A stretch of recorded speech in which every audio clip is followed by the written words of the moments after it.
നമുക്കിഷ്ടപ്പെട്ട സാധനം പ്രതീക്ഷിക്കാതെ നേരത്ത് കഴിക്കാൻ കിട്ടിയ വളരെ സന്തോഷമാണ്.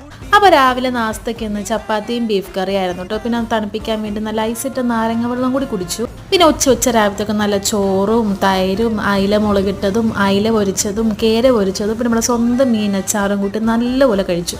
പിന്നെ വൈകുന്നേരം രാവിലത്തേക്കും കടേൻ്റെ അടുത്തൊരു ചേട്ടൻ വന്നിട്ട് 2 കിലോ ഓറഞ്ച് 100 രൂപയ്ക്ക് വിൽക്കുന്നുണ്ടായിരുന്നു കേട്ടോ. അപ്പോൾ അത് വാങ്ങിച്ചിട്ട് അതിലൊരു ഓറഞ്ച് എടുത്ത് കഴിച്ചു. പിന്നെ ഉമ്മിച്ച് എനിക്കൊരു പൊതി കൊണ്ടും തന്നു കേട്ടോ. അപ്പോൾ അത് തുറന്ന് നോക്കിയപ്പോൾ നാളത്തേക്കുള്ള ബ്രെഡായിരുന്നു. പിന്നെ അതിനുള്ള ഒരു കുഞ്ഞി പൊതി ഉണ്ടായിരുന്നു കേട്ടോ. അപ്പോൾ അത് 2 കപ്പ് കേക്ക് ഉണ്ടായിരുന്നു. അപ്പോൾ അതകത്താക്കി. പിന്നെ പ്രതീക്ഷിക്കാതെ നമുക്കൊരു ഫ്രൂട്ട് ബാറും കൂടി കിട്ടി കേട്ടോ. അപ്പോൾ കടയിൽ വന്ന കസ്റ്റമർ തിരിച്ചു കൊടുക്കാൻ ചേഞ്ച് ഉണ്ടായിരുന്നു കേട്ടോ. അപ്പോൾ അടുത്ത കടയിൽ ചോദിച്ചപ്പോൾ അവരുടെ കയ്യിലില്ല എന്ന് പറഞ്ഞു. അപ്പോൾ ഞാനൊരു 20 രൂപയുടെ ഒരു ഫ്രൂട്ട് ബാറും വാങ്ങി ബാക്കി ചേഞ്ചും കിട്ടി സന്തോഷത്തോടെ പോകുന്നു കേട്ടോ. നഷ്ടം കടക്കാണെങ്കിലും എനിക്ക് നഷ്ടമൊന്നും ഉണ്ടായിരുന്നില്ല. എനിക്കൊരു ഫ്രൂട്ട് ബാറും കിട്ടി. പിന്നെ രാത്രിത്തേക്ക് നോൺ വെജ് ആയ എല്ലാ ഐറ്റംസും ഉണ്ടായിരുന്നു കേട്ടോ. ബീഫ് കറി, മുട്ട പൊരിച്ചത്, മീൻ പൊരിച്ചത്, പിന്നെ അതെല്ലാം കൂട്ടി കഴിക്കാനായിട്ട് മണിപ്പൂട്ടും ഉണ്ടായിരുന്നു.